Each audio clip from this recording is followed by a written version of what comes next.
তুমি আজ পড়াশোনা করছো এবং সব কিছু ভুলে যাচ্ছ, কিন্তু যদি তোমাকে প্রশ্ন করা হয় 1 বছর আগে সেই জন্মদিনের কথা, তোমার সব কিছু মনে আছে। অর্থাৎ 1 বছর আগের ঘটনা তোমার মনে থাকছে, কিন্তু আজকের পড়া তুমি কালকে ভুলে যাচ্ছ। কিন্তু কেন? এর আসল রহস্য কী? আমি আজকে একটা টেকনিক শেয়ার করব। এই টেকনিকটা আমার একটা ছাত্র ব্যবহার করে সে 70% থেকে 90% মার্কস বাড়াতে পেরেছে। এটা খুব স্পেশাল টেকনিক, তাই সম্পূর্ণ ভিডিওটা দেখো। আসলে তোমার ব্রেন খারাপ না, বা তোমার ব্রেন উইকনেসও না। তাহলে প্রশ্ন হচ্ছে কোন জায়গাটায় তুমি ভুল করছো? তুমি যে ঘন্টার পর ঘন্টা মুখস্থ করছো, এটাই ভুল করছো। আমাদের ব্রেন কখনো মুখস্থ হওয়ার জন্য তৈরি হয়নি। তুমি জানো না ব্রেন কিভাবে মনে রাখে, কিভাবে রেকগনাইজেশন করে। যারা টপার হয়, স্কুল বা বোর্ডের টপার, তারা জেনে বা না জেনে এই টেকনিকগুলো ফলো করে।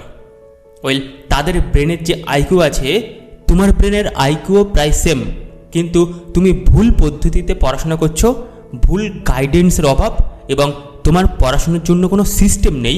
তার জন্য তুমি আজও অ্যাভারেজ থেকে গেলে। আমি প্লাবন তেজ, আমি একজন সাবকনসিয়াস মাইন্ড ট্রেনার। যদি তুমি স্কুলের টপার হতে চাও, বা চাও তুমি তাদেরকে দেখাতে যারা তোমাকে একদিন অপমান করেছিল তোমার বুদ্ধির জন্য, বা তারা বলেছিল যে তোর দ্বারাই কিচ্ছু হবে না, তাদেরকে দেখাতে চাও, তাহলে আমি বলবো আমার কমিউনিটিতে তুমি জয়েন করো। সেখানে আমি মাত্র 3 মাসে তোমাকে টপার তৈরি করব।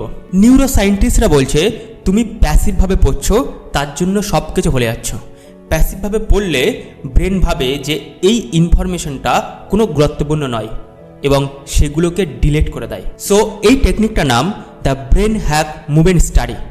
তুমি পড়তে বসেছো, এবং পড়ার সময় আমাদের ব্রেনকে ইনকোডিং করতে হবে। তোমাকে 3টে কাজ করতে হবে পড়ার সময়। একটা হলো সারপ্রাইজ, দ্বিতীয় হলো শক, এবং তৃতীয় হলো কন্ট্রোভার্সি। যদি তুমি পড়ার সময় এই 3টে কাজ করতে পারো, তাহলে সেই পড়াটা তুমি দীর্ঘদিন মনে রাখতে পারো। ফর এক্সাম্পল, তুমি মাইটোকন্ড্রিয়ার সেলের পাওয়ার হাউস পড়ছো এবং ঘন্টার পর ঘন্টা মুখস্থ করছো। আমি শিওর তুমি এটা ভুলে যাবে। কিন্তু এই টেকনিকটা প্রথমে তোমার ইমাজিনেশন পাওয়ারটাকে ব্যবহার করতে হবে। তুমি ভাববে মাইটোকন্ড্রিয়া একটা ছোট্ট বুড়ো মানুষ, যে তোমার সেলের জিম ওয়েট লিফটিং করছে, এবং সে বলছে দেখো আমি কত শক্তিশালী। তারপরে এই টেকনিকটার পরবর্তী স্টেপ একটা সাউন্ড অ্যাসোসিয়েশন।